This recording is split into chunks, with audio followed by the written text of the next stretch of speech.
Hello my dear students, मैं जैसा फिर से आपके सामने लेके हूँ क्लास 12 केमिस्ट्री के चैप्टर 5 उपसहसंयोजी यौगिक यानी कोऑर्डिनेशन कंपाउंड्स के इंपॉर्टेंट क्वेश्चन के साथ उनके सोल्यूशन के साथ बहुत ही अच्छा वीडियो। आज हम पढ़ने वाले इस चैप्टर के बहुत ही इंपॉर्टेंट क्वेश्चन जो एग्जाम में बार बार पूछे जाते हैं, प्रीवियस ईयर यानी पिछले कई वर्षों में एग्जाम में पूछे गए, लगातार इन्हीं में से एग्जाम में क्वेश्चन पूछे जाते हैं। और चूंकि जो मेरे वीडियो हैं, मैं आपको बता दूं, जो मेरे वीडियो है वो प्रीवियस ईयर के क्वेश्चन यानी 2005 से लेके 2024 तक जो भी इंपॉर्टेंट क्वेश्चन एग्जाम में पूछे गए उसी पर बेस्ड है। और मुझे लगता है कि एक से दो क्वेश्चन जो है ये बहुत इंपॉर्टेंट है, एग्जाम में आ सकते हैं, तो वो भी अपने वीडियो में मैं ऐड कर देता हूं। 2025 के एग्जाम में 101% इसी से एग्जाम में क्वेश्चन पूछे जाएंगे। ये वीडियो हिंदी मीडियम के बच्चों के लिए, इंग्लिश मीडियम के बच्चों के लिए भी मेरे चैनल पर पूरा कंटेंट अवेलेबल है। और अगर आप मेरे चैनल से, मेरे वीडियो से तैयारी करते हैं तो 101% आपके जो मार्क्स हैं वो 70 में से 65 के अबव एग्जाम में आएंगे ही। जब आप पेपर देके आएंगे तो आपको रियलाइज होगा कि सर जैसा बोलते थे वैसे ही पेपर में इनके द्वारा बताए गए क्वेश्चन आए हैं, चाहे वो एमसीक्यू हो, न्यूमेरिकल्स हो या क्वेश्चन आंसर हो, नेम रिएक्शन हो, जो भी हो। तो आप बने रहिए मेरे साथ। आज हम समझने वाले चैप्टर 5 उपसहसंयोजी यौगिक के बहुत ही इंपॉर्टेंट क्वेश्चन। यहां पर मैं बता दूं जो उपसहसंयोजी यौगिक है इसको हम संकुल यौगिक भी बोलते हैं, जटिल यौगिक भी बोलते हैं, संकर यौगिक भी बोलते हैं, समन्वय यौगिक भी बोलते हैं, कॉम्प्लेक्स कंपाउंड भी बोलते हैं, कोऑर्डिनेशन कंपाउंड्स के नाम से भी हम इनको जानते हैं। तो सबसे पहले हम ये समझेंगे कि उपसहसंयोजी यौगिक है क्या। जैसे हम जानते हैं तत्व आपस में क्रिया करके यौगिक बनाते, तत्व की इकाई परमाणु होती है, यौगिक की इकाई अणु होती है। परमाणु आपस में क्रिया करते तो अणु बनाते। परमाणु आपस में क्रिया करते क्यों है? क्योंकि परमाणुओं का अष्टक पूरा नहीं होता, उनके अंतिम कक्षा में 8 इलेक्ट्रॉन पूरे नहीं होते। अष्टक पूरा करने के लिए रासायनिक क्रियाएं करते, बंध बनाते हैं और स्थायी अवस्था प्राप्त करते, यानी परमाणु आपस में क्रिया करके अणु बनाते, या ये हम कहेंगे तत्व आपस में क्रिया करके यौगिक बनाते हैं। तो दो परमाणुओं की आपस में जो क्रियाएं होती हैं यानी अष्टक पूरा करने के लिए, चूंकि हम जानते हैं परमाणुओं की प्रकृति अलग अलग है। परमाणुओं में धातु भी, अधातुएं भी है। धातुओं में अधिक क्रियाशील है, कम क्रियाशील है, अक्रियाशील है। अधातुओं में भी अधिक क्रियाशील है, कम क्रियाशील है और अक्रियाशील अधातुएं। तो जैसे परमाणु तत्वों की प्रकृति अलग अलग होती है। टोटल 1 से लेके 118 तत्व खोजे जा चुके हैं, या हम कह सकते हैं 1 से लेके 118 परमाणु खोजे जा चुके हैं।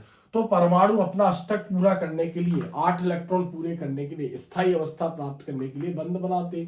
तो सपोज करो एक्स यहाँ पर कोई परमाणु है जिसकी आखिरी कक्षा में यानी 1 इलेक्ट्रॉन है, अष्टक पूरा करने के लिए 7 इलेक्ट्रॉन चाहिए। और मान लो वाई है, इसकी आखिरी कक्षा में 7 इलेक्ट्रॉन है और इसकी आखिरी कक्षा में मान लो 1 इलेक्ट्रॉन है। तो अब ये 7 इलेक्ट्रॉन ले नहीं पाएगा, तो y क्या करेगा, अपना 1 इलेक्ट्रॉन, x क्या करेगा, अपना 1 इलेक्ट्रॉन y को दे देगा।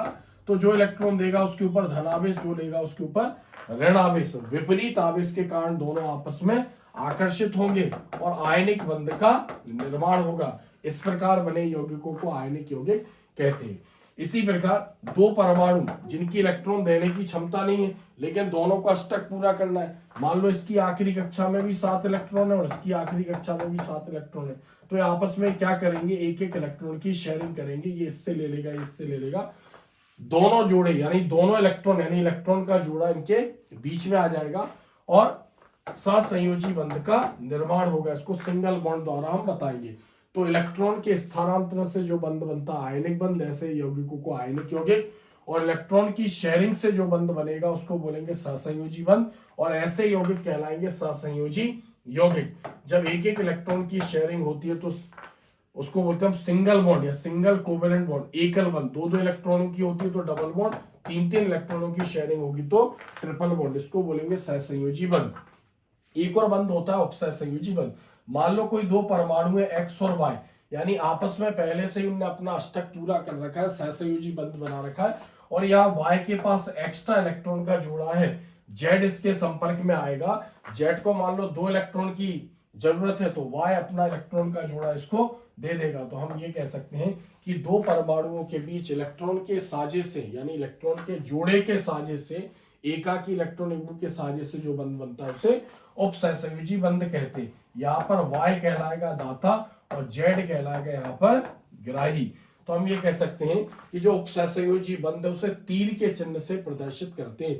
तीर की दिशा दाता से ग्राही की ओर होती है, यानी जो परमाणु जिसके पास इलेक्ट्रॉन का जोड़ा है वो यहाँ पर देगा, और जिसके पास कमी है या यहाँ इसके पास रखने की जगह है तो यहाँ पर वो उस इलेक्ट्रॉन के जोड़े को रखेगा, तभी उपसहसंयोजी बंध का निर्माण होगा। तो यहाँ पर चैप्टर का नाम है उपसहसंयोजी यौगिक। वे यौगिक जिनमें उपसहसंयोजी बंध होता है उपसहसंयोजी यौगिक कहलाते हैं। उपसहसंयोजी यौगिक को संकुल यौगिक, जटिल यौगिक, संकर यौगिक, समन्वय यौगिक, उपसहसंयोजी यौगिक, कोऑर्डिनेशन कंपाउंड्स, कॉम्प्लेक्स कंपाउंड, इतने नामों से भी हम जानते हैं। उपसहसंयोजी बंध दो बातों पर निर्भर करता है। एक ऐसा परमाणु जिसके पास इलेक्ट्रॉन का जोड़ा यानी इलेक्ट्रॉन के जोड़ा होना चाहिए देने के लिए, दूसरा परमाणु जिसके पास उस इलेक्ट्रॉन के जोड़े को रखने की जगह होनी चाहिए, तभी उपसहसंयोजी बंध का निर्माण होता है। तो यहाँ पर जो उपसहसंयोजी बंध का निर्माण होगा, अब हम यहाँ पर बात करते हैं उपसहसंयोजी यौगिक। तो यहाँ पर उपसहसंयोजी यौगिक जनरली जो हम इस चैप्टर पढ़ेंगे तो यहाँ पर हम बड़े कोष्टक के रूप में उसको हम देखेंगे। तो बड़े कोष्टक में जो बाईं तरफ का कोष्टक होगा इसमें मेटल धातु होगी, दूसरा कोष्टक बंद होने तक जो होगा वो लिगेंड होगा। तो लिगेंड यहाँ पर क्या हो सकता है, लिगेंड कोई परमाणु हो सकता है, लिगेंड कोई अणु हो सकता है, लिगेंड कोई आयन हो सकता है। इसके पास इलेक्ट्रॉन का जोड़ा है और जो मेटल, एम मतलब मेटल, मेटल मतलब धातु को इलेक्ट्रॉन का जोड़ा देगा। और यहाँ पर जो एल है, इस एल को क्या बोल रहे हैं, इसको हम लिगेंड बोलेंगे। तो लिगेंड ऐसा पदार्थ यानी कोई परमाणु, अणु या आयन जिसके पास इलेक्ट्रॉन के जोड़े हो, तो ये अपना इलेक्ट्रॉन का जोड़ा मेटल धातु को देगा और उपसहसंयोजी बंध का निर्माण होगा। लिगेंड दाता और धातु ग्राही कहलाएगी। लिगेंड लुईस क्षार के समान व्यवहार करेगा और जो मेटल है, धातु है, वो लुईस अम्ल के समान व्यवहार करेगी। तो यहाँ पर जो धातु है इसको हम केंद्रीय धातु भी बोलेंगे, आगे हम पढ़ेंगे क्यों बोलेंगे इसको। तो जो धातु है ये जनरली डी ब्लॉक का तत्व होगा। डी ब्लॉक हमने इसके पहले वाले वीडियो में पढ़ा था। डी ब्लॉक के तत्वों को हम संक्रमण तत्व भी कहते हैं। डी ब्लॉक के तत्व जिनके पास n-1 d ऑर्बिटल रिक्त होते हैं, यानी पूरे भरे हुए d ऑर्बिटल नहीं होते। d ऑर्बिटल यानी d उपकोष में 5 d ऑर्बिटल होते हैं। तो हो सकता है किसी में 1 इलेक्ट्रॉन, 2 इलेक्ट्रॉन, ये बॉक्स खाली है। अब लिगेंड इलेक्ट्रॉन का जोड़ा देगा तो ये अपने खाली बॉक्सों में उसको रखेंगे। तो जो उपसहसंयोजी यौगिक है वो यहाँ पर धातु और लिगेंड ऐसे परमाणु, अणु या आयन जो धातु को मतलब डी ब्लॉक के तत्वों को इलेक्ट्रॉन का जोड़ा देकर उपसहसंयोजी बंध यहाँ पर बनाएंगे।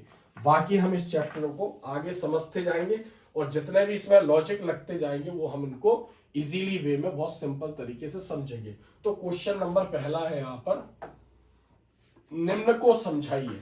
क्या बताना है, उदाहरण देना और परिभाषा देनी है। तो पहला क्वेश्चन यहाँ पर है, उपसहसंयोजी या जटिल या संकर या समन्वय यौगिक क्या है। मैंने बताया था इनको कई नामों से जानते हैं, ठीक है। तो शॉर्ट में क्या बताना है हमें, अब कोई भी नाम से एग्जाम में आ सकता है। संकुल या जटिल आयन, समन्वय संख्या, लिगेंड, केंद्रीय धातु की ऑक्सीकरण संख्या, प्रभावी परमाणु संख्या या प्रभावकारी परमाणु संख्या। तो ये बहुत इंपॉर्टेंट है, इस चैप्टर से लगातार यानी अनलिमिटेड बार एग्जाम में पूछी गई है। तो हम इनको 1 by 1 यहाँ पर समझेंगे। अभी हमने उपसहसंयोजी यौगिकों को समझा है, तो यहाँ पर हम देखते हैं इनके आंसर जैसा उसमें क्वेश्चन में था उसी सीक्वेंस में हम इनके आंसर पढ़ेंगे।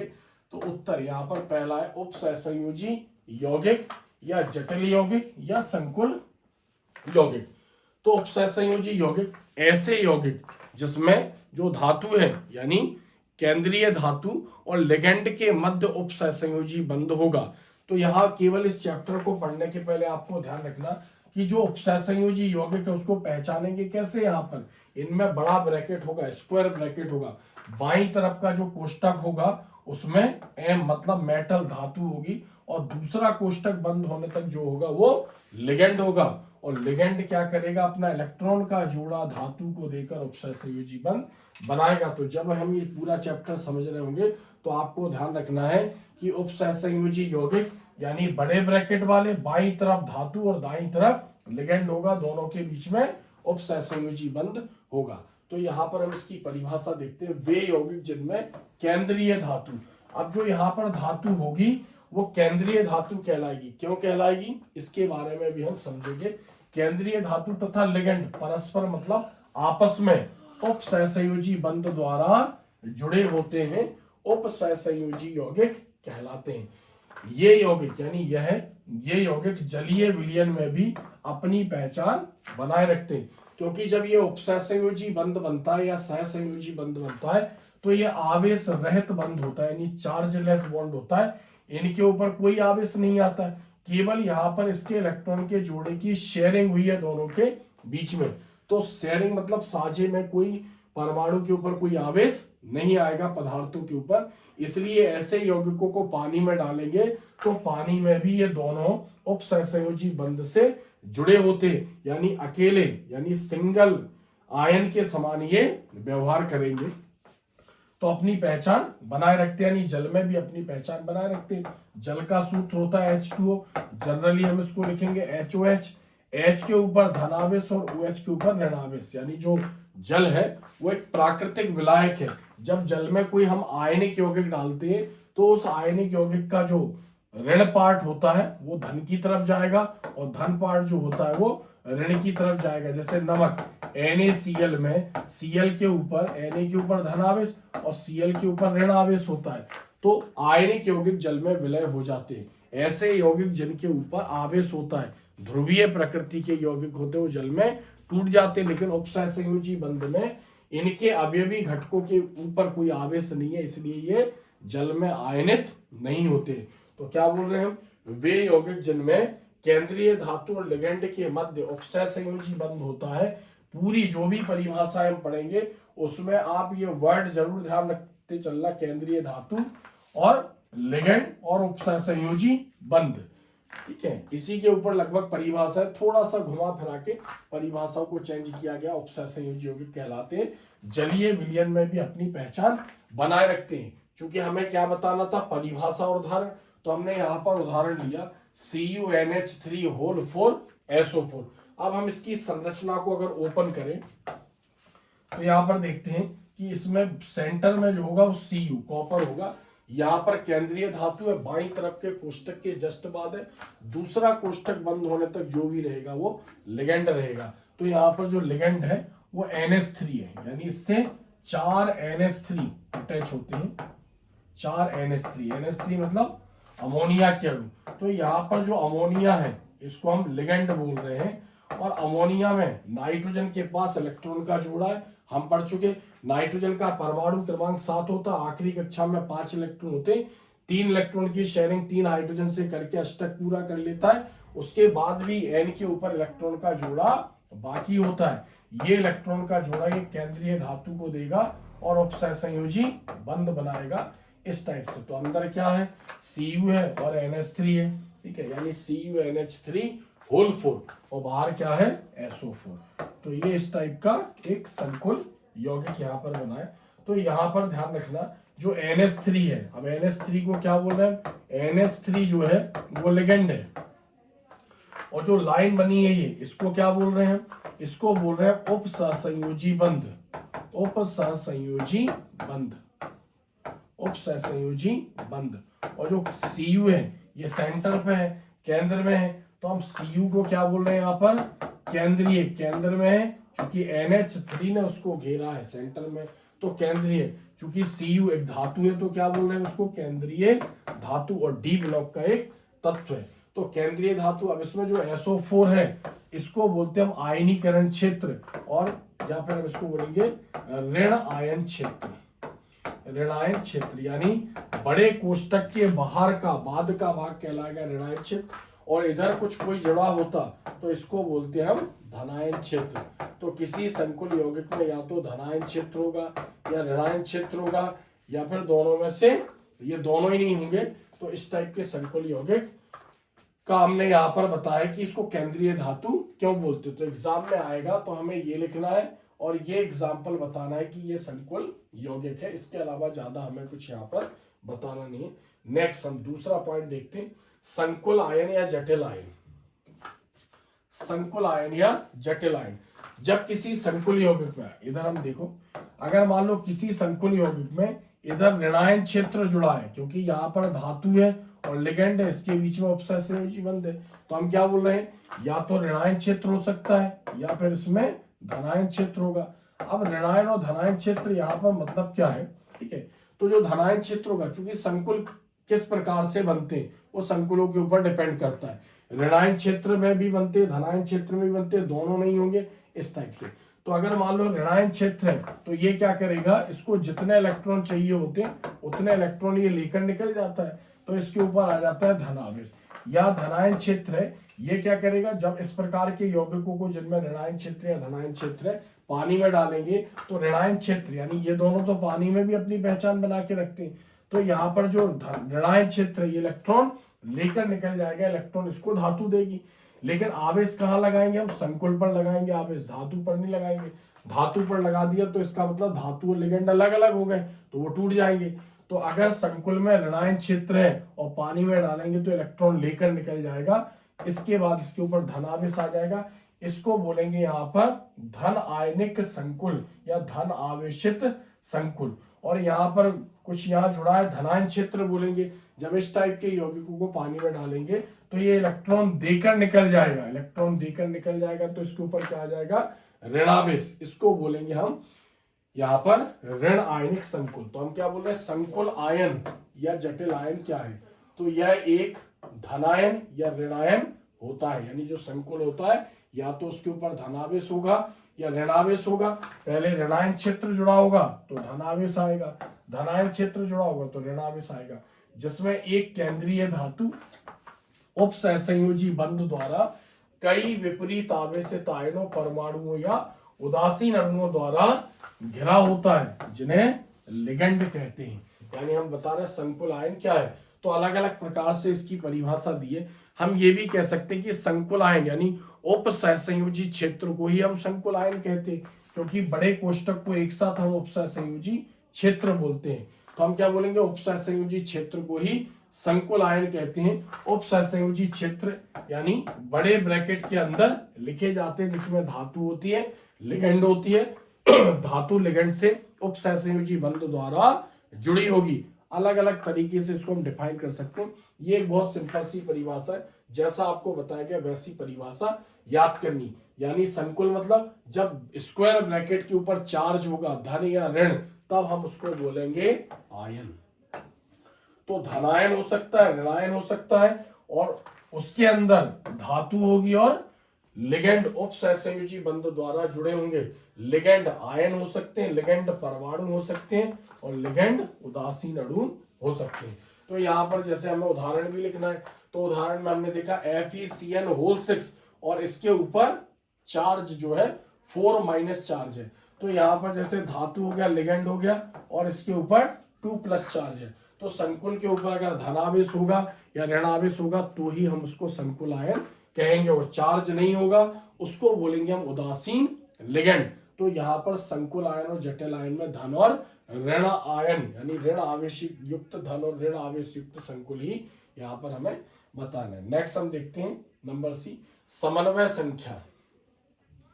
समन्वय संख्या, समन्वय संख्या को हम उपसहसंयोजी संख्या या उपसहसंयोजन संख्या के नाम से भी जानते हैं। अब जैसे हमने कहा, मान लो कि कोई संकुल यौगिक है, इसमें मेटल यानी धातु है और लिगेंड है, और मान लो कोष्टक यहाँ पर बड़ा कोष्टक बंद हो जाएगा, क्योंकि स्क्वायर ब्रैकेट के अंदर धातु होगी और लिगेंड होगी। इन दोनों को एक साथ हम उपसहसंयोजी क्षेत्र या उपसहसंयोजी मंडल या समन्वय मंडल के नाम से भी हम इसको जानते हैं। तो यहाँ पर लिगेंड का काम क्या है, इलेक्ट्रॉन का जोड़ा धातु को देना। अब हमने कहा यहाँ पर 2 लिगेंड जुड़े हुए हैं, तो 2 लिगेंड जुड़े हुए हैं तो एक लिगेंड 1 इलेक्ट्रॉन का जोड़ा देगा। तो 2 लिगेंड कितने इलेक्ट्रॉन के जोड़े देंगे, 2। तो हम बोलेंगे लिगेंडों द्वारा 2 इलेक्ट्रॉन के जोड़े दिए गए। यानी हम ये कह सकते हैं कि जो M है इससे 2 लिगेंड जुड़े हुए हैं उपसहसंयोजी बंध द्वारा। तो यहाँ पर धातु की समन्वय संख्या कहलाएगी 2। लिगेंड द्वारा जितने इलेक्ट्रॉन के जोड़े धातु को दिए जाएंगे, केंद्रीय धातु को इलेक्ट्रॉन के जोड़े की संख्या को हम बोलेंगे धातु की समन्वय संख्या। तो किसी संकुल यौगिक में केंद्रीय धातु से उपसहसंयोजी बंध द्वारा जुड़े लिगेंडों की कुल संख्या को लिगेंडों की कुल संख्या को उस धातु की समन्वय संख्या कहते हैं। तो यहाँ पर हम उदाहरण देखते हैं, 3 उदाहरण हमारे सामने दिए, फर्स्ट, सेकंड और थर्ड। एग्जाम में आएगा तो कोई एक उदाहरण लिखना है। जहां पर भी जो भी परिभाषाएं पढ़ेंगे, हो सकता है किसी में 2, किसी में 3 उदाहरण दिए, आपको एक उदाहरण लिखना है। तो जैसे हमने बोला AgCN, और यहाँ पर हो सकता है होल ट्वाइस रहा होगा, AgCN होल ट्वाइस, और इसके ऊपर चार्ज कितना है, माइनस चार्ज है। तो यहाँ पर हम ये बोल रहे हैं कि जो धातु सिल्वर है और इससे कितने लिगेंड जुड़े हैं, 2, तो 2 लिगेंडों द्वारा 2 इलेक्ट्रॉन के जोड़े प्राप्त हुए। तो AgCN होल ट्वाइस और माइनस चार्ज संकुल में Ag की समन्वय संख्या कितनी है, 2 है। तो कुल मिलाकर धातु से कितने लिगेंड जुड़े हैं, तो जैसे यहाँ 4 लिगेंड जुड़े हैं, यानी 4 इलेक्ट्रॉन के जोड़े मिल रहे हैं। तो यहाँ कॉपर की समन्वय संख्या 4 है, यानी कॉपर धातु को 4 इलेक्ट्रॉन के जोड़े मिल रहे हैं। यहाँ पर जैसे कोबाल्ट हो गया, यहाँ पर NH3 6 है, तो हम बोलेंगे CO, कोबाल्ट की समन्वय संख्या कितनी है, 6 है। तो कुल मिलाकर किसी संकुल में जुड़े लिगेंडों की संख्या को, तो यहां पर इसमें धातु से 2 लिगेंड जुड़े हैं, यानी 2 इलेक्ट्रॉन के जोड़े मिल रहे हैं, यानी धातु की समन्वय संख्या 2 है। धातु की समन्वय संख्या 4 है, धातु की समन्वय संख्या 6 है। तो समन्वय संख्या यानी किसी संकुल में केंद्रीय धातु से जुड़े लिगेंडों की कुल संख्या को धातु की समन्वय संख्या कहते हैं। नेक्स्ट यहाँ पर देखते हैं लिगेंड।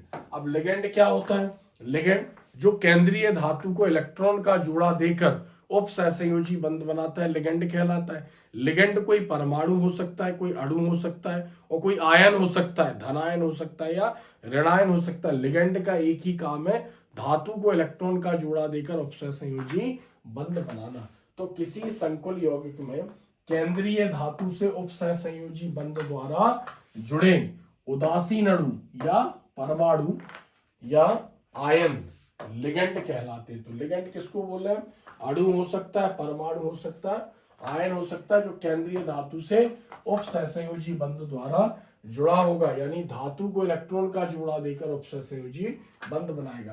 तो लिगेंड केंद्रीय धातु को इलेक्ट्रॉन युग्म देकर, इलेक्ट्रॉन का जोड़ा देकर उपसहसंयोजी बंध बनाता है। अब चूंकि लिगेंड इलेक्ट्रॉन का जोड़ा दे रहा है, तो लुईस ने बताया था कि ऐसे पदार्थ जो इलेक्ट्रॉन का जोड़ा देते हैं वो क्षारीय प्रकृति के होंगे, ऐसा लुईस ने बताया था।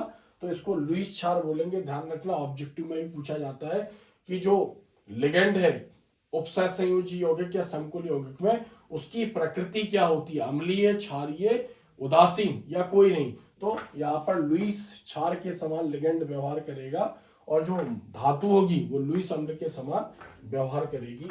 तो लिगेंड क्या है, यानी केंद्रीय धातु से इलेक्ट्रॉन का जोड़ा देकर, यानी उपसहसंयोजी बंध द्वारा जुड़ा होगा। तो यहाँ पर उदाहरण देना है, क्योंकि हर परिभाषा के साथ हमें उदाहरण बताना है। तो इसका उदाहरण देखेंगे, CuNH3 4SO4 में जो NH3 के अणु हैं उसी को हम लिगेंड बोल रहे हैं, यानी NH3 के अणु लिगेंड है। तो जैसा उदाहरण बताया गया वैसा ही आपको बताना है।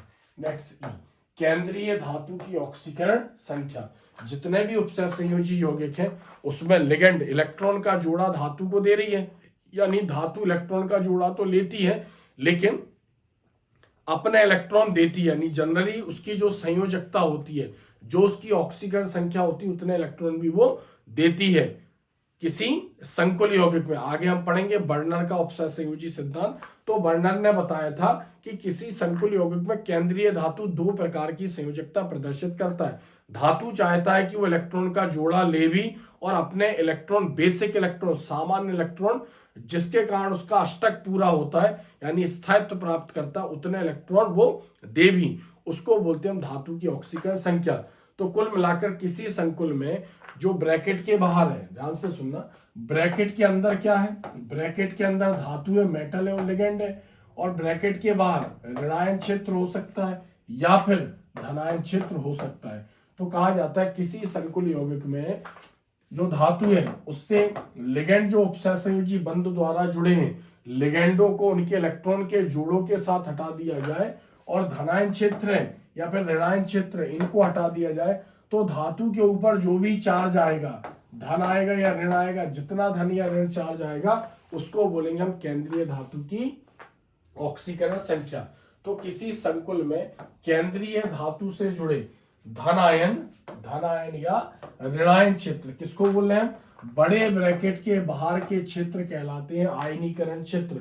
बड़े कोष्टक के बाहर का यानी बाईं तरफ का भाग कहलाएगा धनायन क्षेत्र और दाईं तरफ का भाग कहलाएगा ऋणायन क्षेत्र।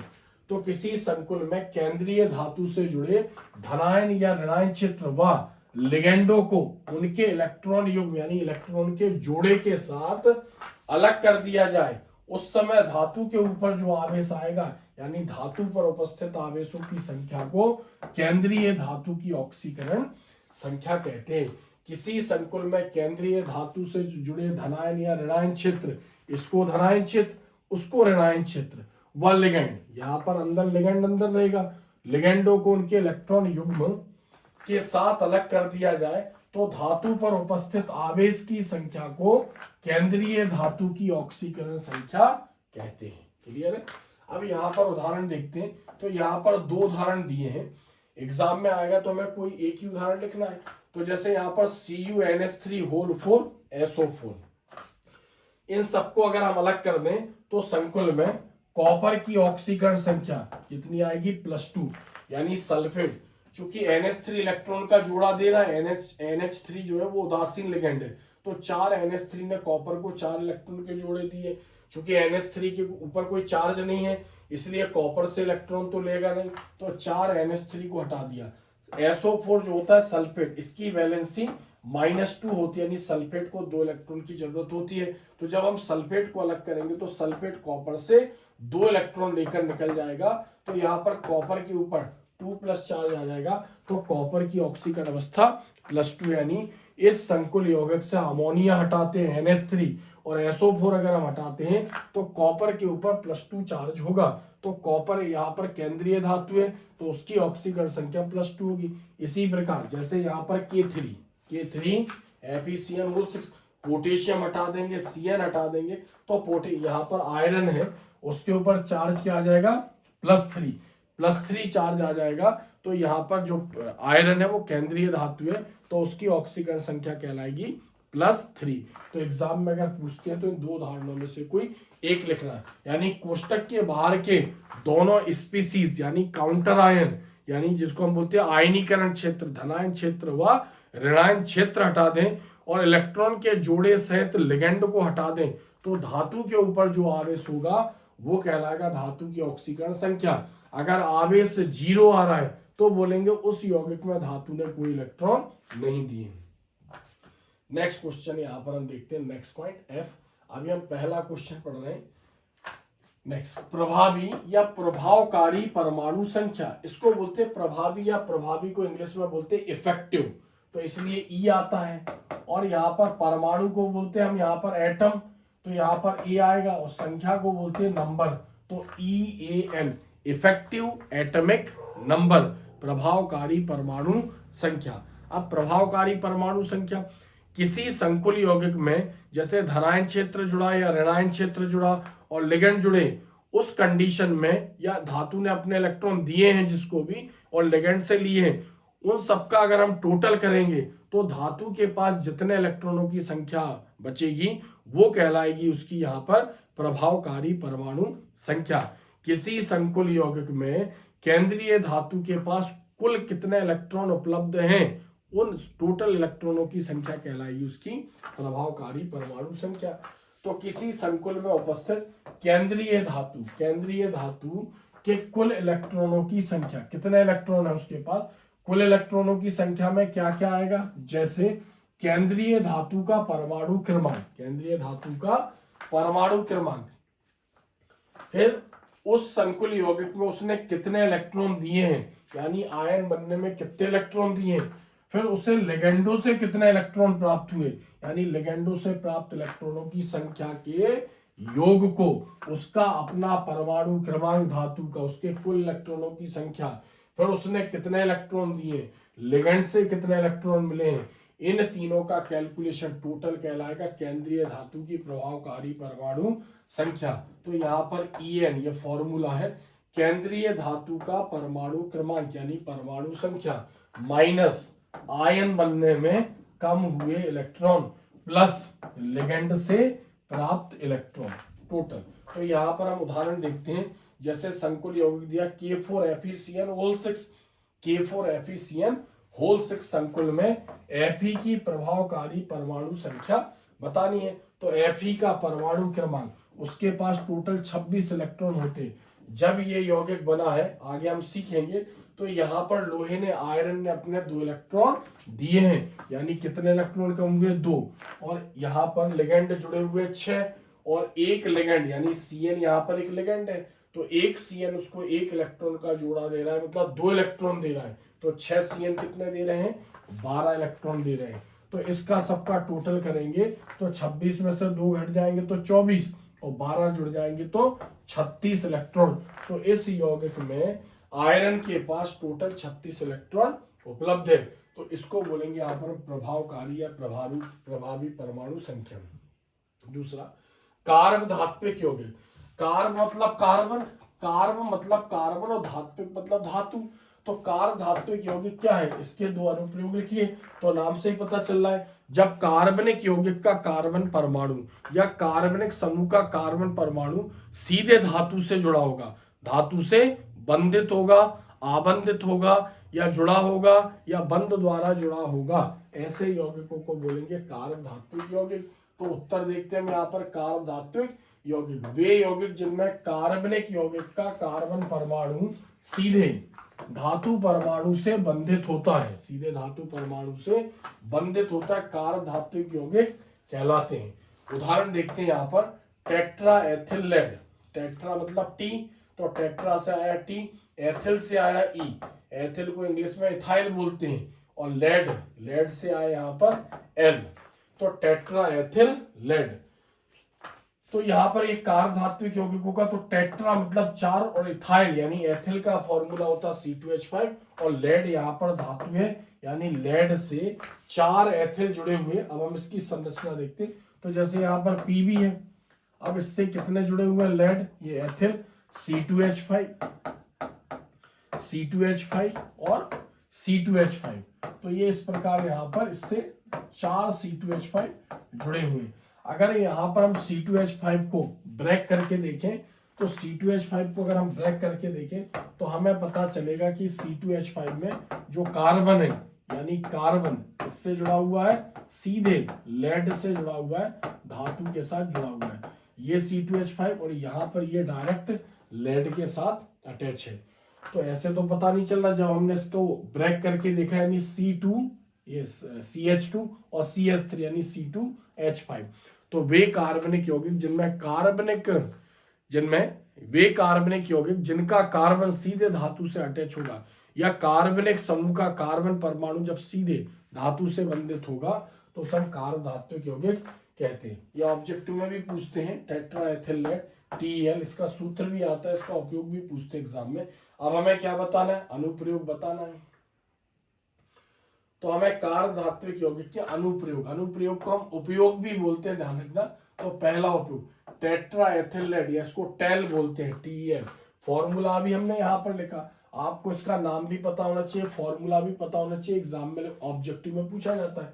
का उपयोग मोटर ईंधन में अपस्फोटन रोधी के रूप में होता है। मोटर ईंधन जैसे पेट्रोल और डीजल में इसको मिलाया जाता है कि जब वो पिस्टन पर गिरेगा, बर्न होगा, एनर्जी मिलती है तो गाड़ी चलेगी।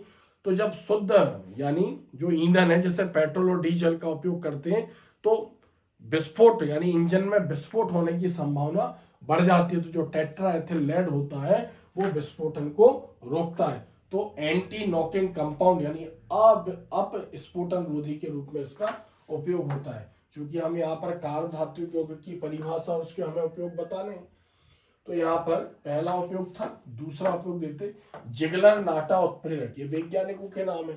तो जिगलर और नाटा ने एक यौगिक बनाया था TiCl4, टाइटेनियम टेट्राक्लोराइड, और एल्यूमिनियम या ट्राई एथिल एल्यूमिनियम। तो यहाँ पर जो एल्यूमिनियम है ये धातु है, और जो C2H5 का कार्बन है वो सीधे एल्यूमिनियम धातु के साथ जुड़ा हुआ है। तो ये तो यहाँ पर कार्ब धात्विक यौगिक नहीं है, लेकिन चूंकि जिगलर नाटा ने ये पूरा उत्प्रेरक बनाया था, इसको कार्ब धात्विक यौगिक बोल रहे हैं। का उपयोग एथिलीन, एथिलीन मतलब इथीन, C2H4, एथिलीन को हम इथीन भी बोलते हैं, एक एल्कीन है, या फिर अन्य एल्कीन से प्लास्टिक व बहुलक के निर्माण में किया जाता है। तो जिगलर नाटा उत्प्रेरक का उपयोग जो एल्कीन है जैसे एथीन या एथिलीन, इससे पॉलीथीन पन्नी बनाने में इसका उपयोग किया जाता है। तो हमें कार्बधात्विक यौगिक के उपयोग पड़ रहे हैं। तो एक कार्बधात्विक यौगिक ये था जिसका उपयोग मोटर ईंधन में अपस्फोटन रोधी के रूप में हो रहा है, और दूसरा कार्बधात्विक यौगिक ये है जिसका उपयोग प्लास्टिक या प्लास्टिक जैसे पदार्थ बनाने में किया जाता है। नेक्स्ट क्वेश्चन यहाँ पर तीसरा देखेंगे आप, कीलेट। कीलेट क्या है, एक उदाहरण देते हुए कीलेट का महत्व लिखिए। कीलेट का अर्थ होता है पंजा। कीलेट मतलब पंजा, जो जबड़ा भी बोलते हैं।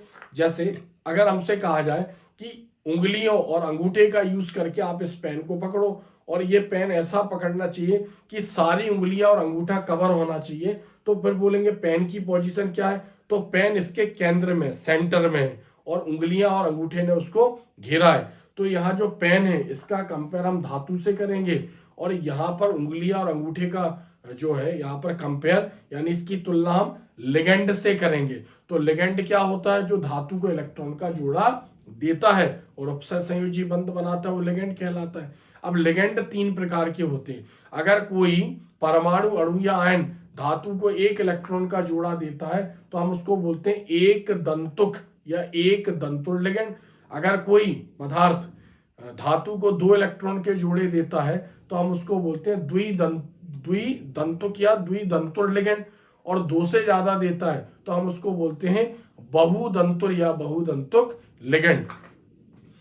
तो यहां पर हम इसको समझते हैं कीलेट क्या है। तो जब कोई बहुदंतुक को हम बहुदंतुल भी बोलते हैं, बहुदंतुक लिगेंड जिसके पास 2 से ज्यादा इलेक्ट्रॉन के जोड़े हो, यानी दो या फिर 2 से ज्यादा इलेक्ट्रॉन के जोड़े हो, यानी कोई बहुदंतुक लिगेंड अपने दाता परमाणुओं द्वारा, लिगेंड जैसे हम बोलते हैं लिगेंड में NH3 पूरा लिगेंड है, लेकिन इलेक्ट्रॉन का जोड़ा कौन दे रहा है, इलेक्ट्रॉन का जोड़ा नाइट्रोजन दे रहा है। तो यहाँ पर NH3 में N दाता परमाणु है, ध्यान रखना, यहाँ पर इसको बोलेंगे हम दाता परमाणु। तो बहुदंतुक लिगेंड में, बहुदंतुक लिगेंड अपने दाता परमाणु या फिर इलेक्ट्रॉन युग्म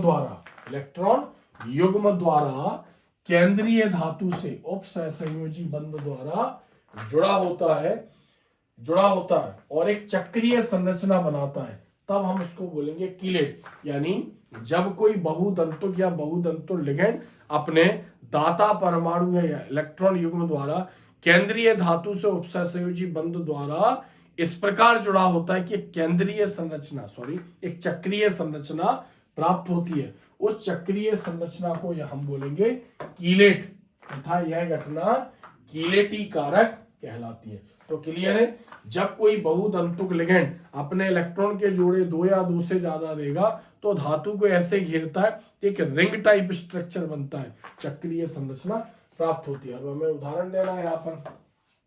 तो एथिलीन डाईएमीन प्लेटिनम सेकंड और आयन, ये इसका सूत्र है।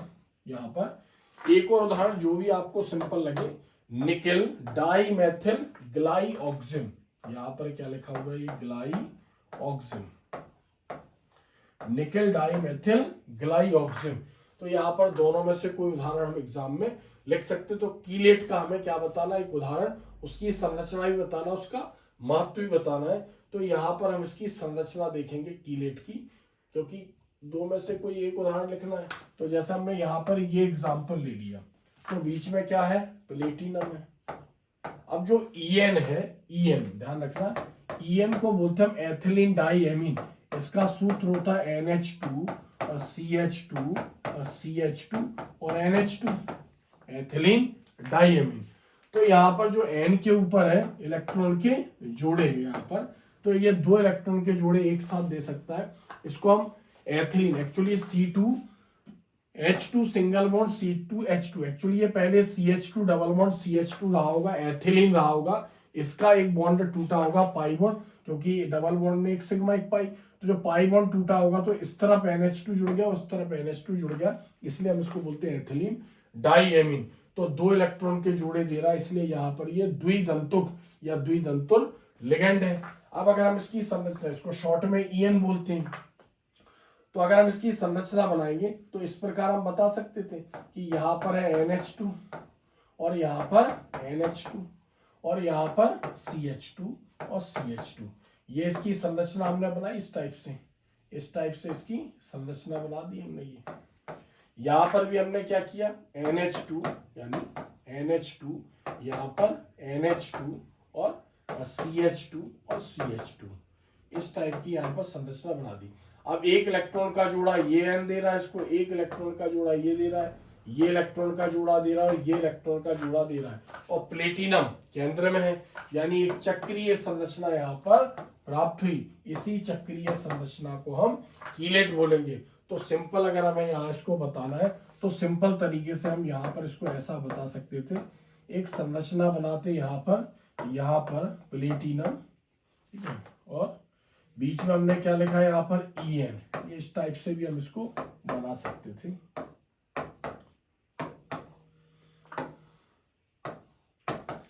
ठीक है, तो ये क्या है, यहाँ पर एक चक्रीय संरचना हमें दिख रही है, और जो एथिलीन है दोनों तरफ से NH3 अपने इलेक्ट्रॉन के जोड़े प्लेटिनम को दे रहा है और ये यहाँ पर दे रहा है। शॉर्ट में हम इसको ऐसा भी बना सकते थे। अब यहाँ पर हमें इसका एक उपयोग बताना है, कीलेट का महत्व या उपयोग। तो कीलेट का गुणात्मक विश्लेषण में तत्वों के परिरक्षण में, गुणात्मक विश्लेषण मतलब क्वालिटेटिव एनालिसिस, प्रैक्टिकल आपने पढ़े होंगे, क्षारीय अम्लीय और क्षारीय मूलक की पहचान, तो उसको बोलते हैं गुणात्मक विश्लेषण। कठोर जल को मृदु करने में, कठोर जल क्या होता है, ऐसा जल जिसमें कैल्शियम और मैग्नीशियम के लवण घुले हों, यानी कैल्शियम और मैग्नीशियम की वैलेंसी 2+ होती है, तो कैल्शियम और मैग्नीशियम के लवण घुले हों। लवण में क्या, जैसे calcium chloride, magnesium chloride, calcium sulphate, magnesium sulphate, calcium bicarbonate, magnesium bicarbonate, इस टाइप के यौगिक अगर पानी में है तो हम उस पानी को बोलते हैं कठोर जल। तो कठोर जल को मृदु करने में जो संकुल यौगिक है उसका यूज होता है, जैसे EDTA का उपयोग होता है। EDTA कैल्शियम और मैग्नीशियम आयन से क्रिया करके, EDTA एक लिगेंड है, एथिलीन डाइअमीन टेट्राएसीटेट एक बहुतंतुल लिगेंड है।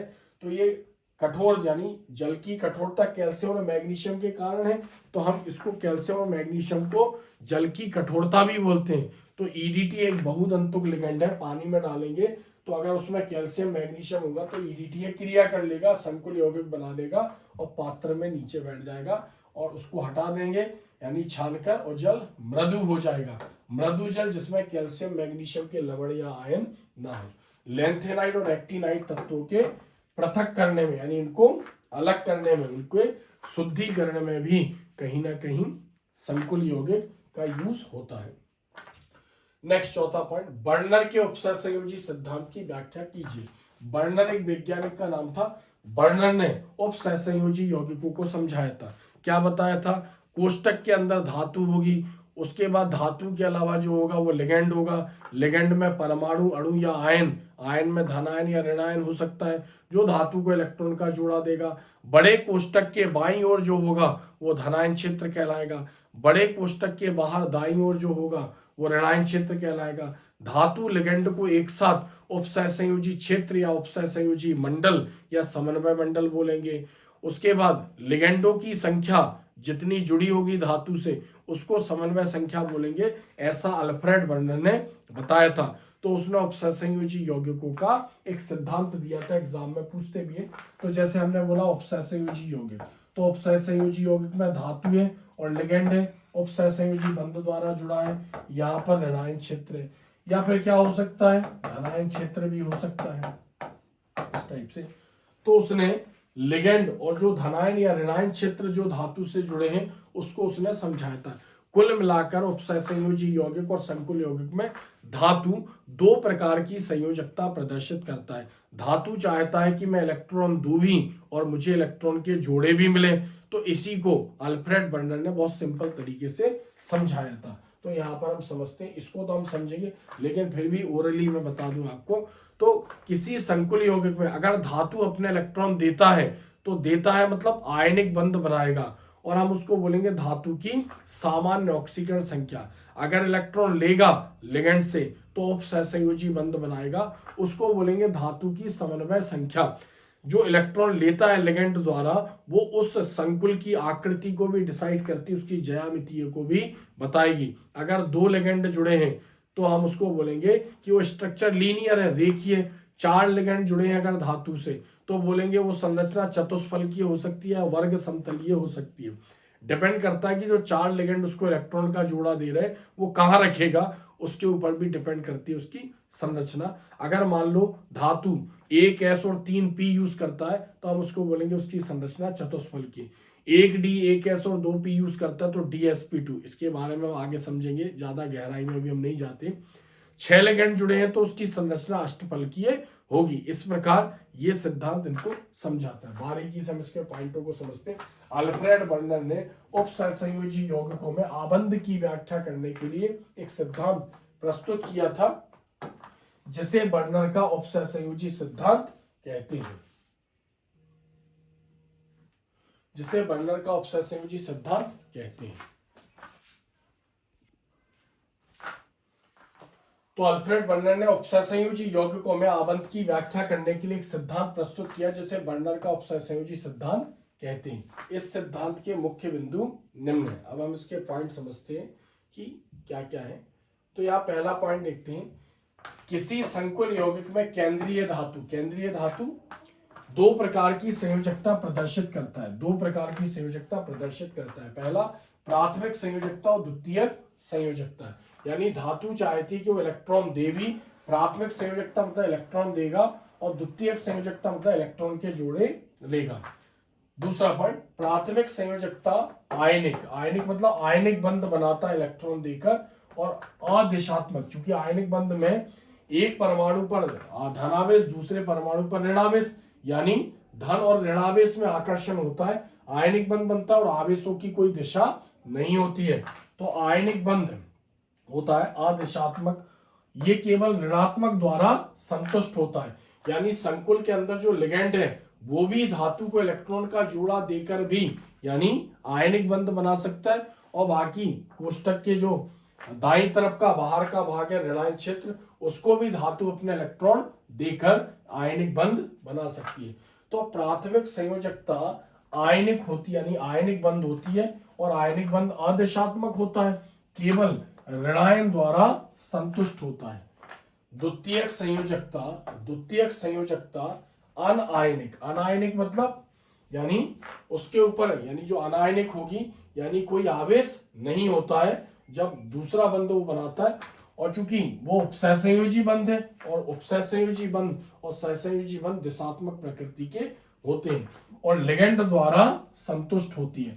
यानी आयनिक बंध में लिगेंड भी हो सकता है और बाहर ऋणायन क्षेत्र भी हो सकता है। और द्वितीयक संयोजकता जो होगी वो अनायनिक होगी, कोई आवेश नहीं होगा धातु पर और दूसरे परमाणु अणु या आयन पर, और दिशात्मक प्रकृति की होगी, लिगेंड द्वारा संतुष्ट होगी, जो संकुल को एक निश्चित ज्यामिति देगी, यानी संकुल को एक निश्चित आकार देगी।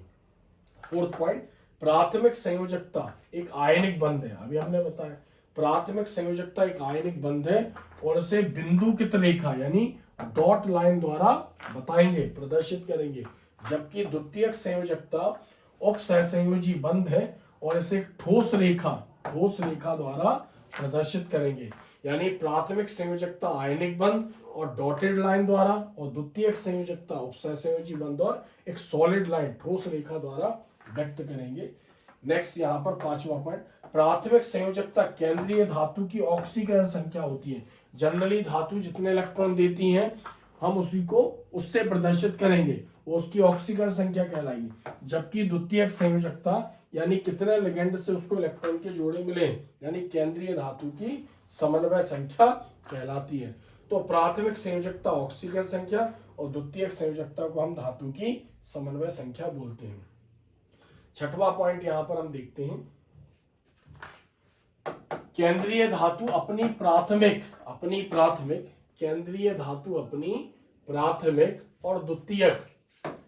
और द्वितीयक दोनों संयोजकता संतुष्ट करना चाहता है। वो चाहता है इलेक्ट्रॉन के जोड़े लूं भी और अपने नॉर्मल इलेक्ट्रॉन जो वो देता है जिससे उसका अष्टक पूरा होता है वो इलेक्ट्रॉन भी दूं। किसी संकुल की ज्यामितीय लिगेंड की संख्या पर निर्भर करती है। वो संकुल यौगिक यानी वो कॉम्प्लेक्स कंपाउंड उसकी आकृति कैसी होगी वो डिपेंड करता है कितने लिगेंड जुड़े हैं। यदि किसी संकुल में 6 लिगेंड जुड़े हैं तो इसकी आकृति अष्टफलकीय होगी, और 4 लिगेंड जुड़े हैं तो चतुष्फलकीय भी हो सकती है या वर्ग समतलीय भी हो सकती है। तो डिपेंड करता है जो लिगेंड इलेक्ट्रॉन के जोड़े दे रहा है तो वो धातु अपने कौन से ऑर्बिटलों में रख रहा है, पहले डी यूज कर रहा है, फिर एस यूज कर रहा है, या पी यूज कर रहा है, या बाद के डी यूज कर रहा है, उसके आधार पर चतुष्फलकीय या वर्ग समतलीय आकृति आएगी। उदाहरण CONH3 होल 6 Cl3 संकुल में केंद्रीय धातु कोबाल्ट की प्राथमिक संयोजकता 3 और द्वितीयक संयोजकता 6 होती है। यानी यहाँ पर जो कोबाल्ट है यानी 3 इलेक्ट्रॉन दे रहा है, प्राथमिक संयोजकता मतलब इलेक्ट्रॉन दे रहा है, और द्वितीयक संयोजकता मतलब इलेक्ट्रॉन ले रहा है। तो यहाँ पर हम अगर हम इसकी संरचना देखें तो बीच में कोबाल्ट है, इसके चारों तरफ इस टाइप से यहाँ पर NH3 जुड़े हुए हैं। यहाँ पर कितने NH3 हैं? 6 NH3। अपना इलेक्ट्रॉन का जोड़ा किसको दे रहे हैं? धातु को दे रहे हैं, यानी इसको बोलेंगे हम विशिष्ट संख्या या विशिष्ट समन्वय संख्या और उपसहसंयोजी बंध। और इसमें कितने क्लोरीन अटैच है? 3 क्लोरीन यहाँ पर अटैच है, जैसे एक Cl ये अटैच है, एक Cl ये अटैच है और एक Cl ये अटैच है। तो यहाँ पर जो Cl अटैच है इसको डॉटेड लाइन द्वारा बता रहे हैं, यानी इसको क्या बोल रहे हैं यहाँ पर? प्राथमिक संयोजकता डॉटेड लाइन द्वारा बता रहे हैं। आयनिक बंध है और धातु की सामान्य ऑक्सीकरण संख्या है। जो NH3 जुड़ा है यहाँ पर ये सॉलिड लाइन द्वारा जुड़ा है, इसको बोलेंगे हम यहाँ पर द्वितीयक संयोजकता यानी उपसहसंयोजी बंध। द्वितीयक संयोजकता मतलब धातु की यहाँ पर समन्वय संख्या कहलाएगी।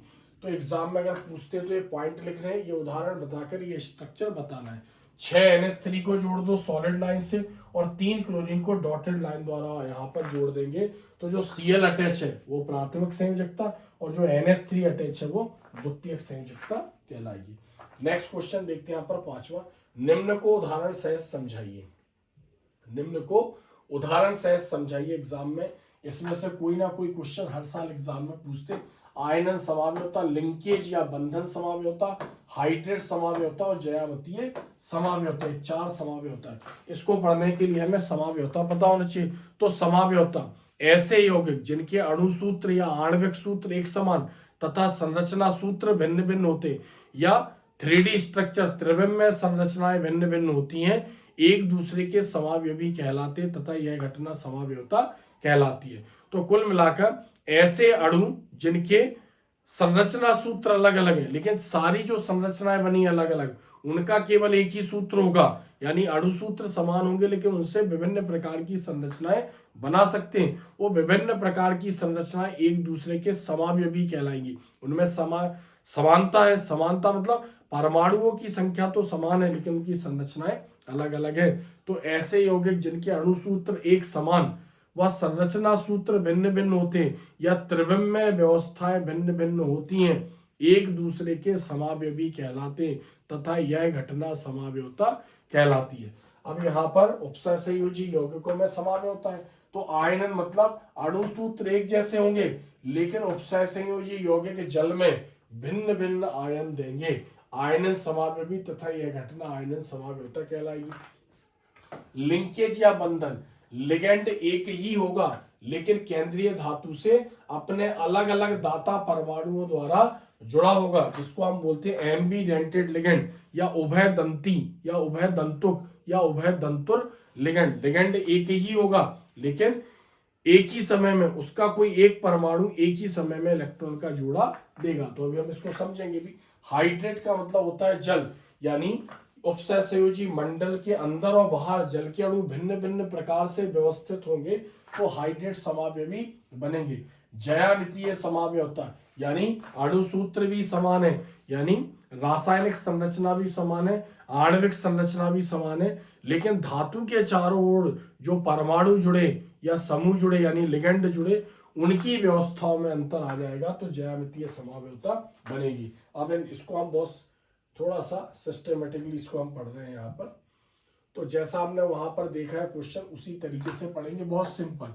आयनन समाव्य होता है, याद कैसे होगा, जो नाम है वही समाव्य होता है। आयनन मतलब अणुसूत्र एक है और भिन्न भिन्न आयन वो जल में देगा, जलीय विलयन में देगा, तो आयनन या आयनीकरण समाव्य होता है।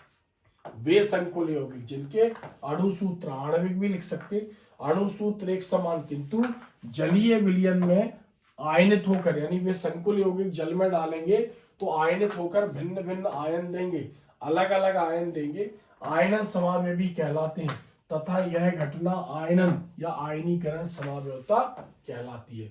तो वे संकुल यौगिक जिनके अणुसूत्र एक समान किंतु जलीय विलयन में आयनित होकर भिन्न भिन्न अलग अलग आयन देंगे, आयनन समाव्य भी कहलाएंगे, तथा यह घटना आयनन समाव्यता कहलाती है।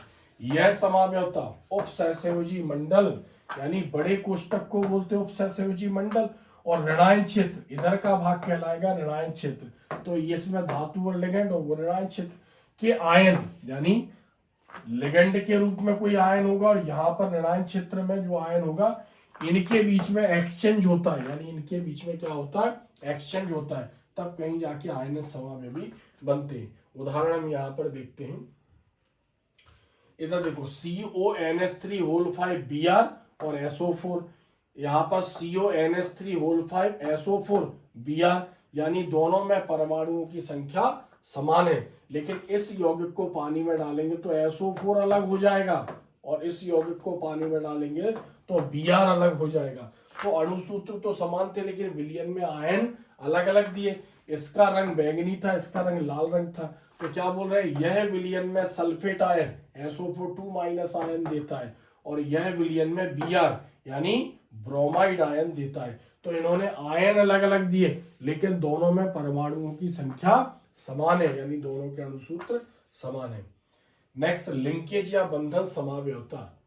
तो अभी हमने बताया लिगेंड एक ही होगा लेकिन अलग अलग दाता परमाणुओं द्वारा जुड़ा होगा धातु से। वे संकुल यौगिक जिनमें उभय दंतक मतलब एम्बीडेंटेड लिगेंड केंद्रीय धातु से, यानी उभय दंतुक लिगेंड केंद्रीय धातु से भिन्न भिन्न दाता परमाणुओं द्वारा जुड़े होते हैं, लिंकेज समाव्य भी कहलाते हैं, और यह घटना लिंकेज या बंधन समाव्यता कहलाती है। उदाहरण देखते हैं यहाँ पर, तो जैसे ये दो उदाहरण है, दोनों लिखना है क्योंकि कंपेयर कर रहे हैं यहाँ पर। तो CONH3 होल 5 NO2 और Cl2, इसमें भी CONH3 होल 5 और ONO, अब ये दोनों एक ही हैं, एक नाइट्रोजन दो ऑक्सीजन, लेकिन यहाँ पर NO2 में नाइट्रोजन इसको इलेक्ट्रॉन का जोड़ा दे रहा है और यहाँ पर ऑक्सीजन इसको इलेक्ट्रॉन का जोड़ा दे रहा है। तो जब नाइट्रोजन इलेक्ट्रॉन का जोड़ा देगा तो बोलेंगे नाइट्रो लिगेंड, और जब ऑक्सीजन इलेक्ट्रॉन का जोड़ा देगा तो इसको बोलेंगे नाइट्राइटो लिगेंड। और ऐसे लिगेंड दोनों के सूत्र एक जैसे, यानी एक नाइट्रोजन दो ऑक्सीजन, लेकिन एक बार में एक ही दाता परमाणु इलेक्ट्रॉन का जोड़ा देगा। तो जब नाइट्रोजन देगा तो नाइट्रो बोलेंगे और जब ऑक्सीजन देगा तो उसको बोलेंगे हम नाइट्राइटो। तो ऑक्सीजन इलेक्ट्रॉन का जोड़ा दे सकता है और नाइट्रोजन इलेक्ट्रॉन का जोड़ा दे सकता है, लेकिन दोनों के सूत्र एक जैसे उभय दंतुक लिगेंड कहलाएंगे। नेक्स्ट, हाइड्रेट समाव्य होता। वे संकुल यौगिक जिनके अणुसूत्र एक समान है, अणुसूत्र एक समान है, लेकिन जो जल के अणु हैं, जल के अणु उपसहसंयोजी मंडल, उपसहसंयोजी मंडल किसको बोल रहे हैं, बड़े कोष्टक को एक साथ बोलते हैं जिसमें धातु होगा और लिगेंड होगा। उपसहसंयोजी मंडल और ऋणायन क्षेत्र, ऋणायन क्षेत्र बड़े कोष्टक के दाईं तरफ का बाहर का भाग, ऋणायन क्षेत्र के बीच आपसी विनिमय होता है, यानी फिर से समझो, वे संकुल यौगिक जिनके अणुसूत्र एक समान किंतु जल के अणुओं का उपसहसंयोजी मंडल के अंदर और ऋणायन क्षेत्र के बीच आपसी विनिमय होगा, एक्सचेंज होगा, इधर से कुछ अंदर आ जाएगा और इधर जल का अणु बाहर चलाएगा, जिससे हाइड्रेट समाव्य भी बनते हैं, तथा यह घटना हाइड्रेट समाव्यता कहलाती है। उदाहरण देखते हैं फर्स्ट सेकंड। तो NiH2O होल 4 और Cl2, अंदर जल के चार अणु हैं, इसमें NiH2O होल थ्राइस और Cl, और बाहर क्या हुआ, एक जल का अणु बाहर चला गया, तो क्या हुआ, जल के अणु ने एक्सचेंज किया, उपसहसंयोजी मंडल से ऋणायन क्षेत्र वाले एरिया में चला गया, इसलिए यह समाव्यता उत्पन्न होती है। तो जल के अणुओं का आदान प्रदान हुआ बाहर से और अंदर से। तो यहाँ पर एग्जाम में अगर आता है तो हम कंपेयर कर रहे हैं, ये उदाहरण ऐसा नहीं कि दो है, ये एक ही उदाहरण है, इन दोनों को आपस में हमने कंपेयर किया। नेक्स्ट, ज्यामितीय समाव्यवता। अब ज्यामितीय समाव्यवता, अणु सूत्र भी समान होंगे, संरचना सूत्र भी समान होंगे। वे संकुल यौगिक जिनके अणु सूत्र व संरचना सूत्र समान होंगे, किंतु केंद्रीय धातु के चारों ओर, केंद्रीय धातु के चारों ओर जुड़े लिगेंड की स्थिति भिन्न भिन्न होती है, ज्यामितीय समावयवी कहलाते हैं तथा यह घटना ज्यामितीय समाव्यवता कहलाती है।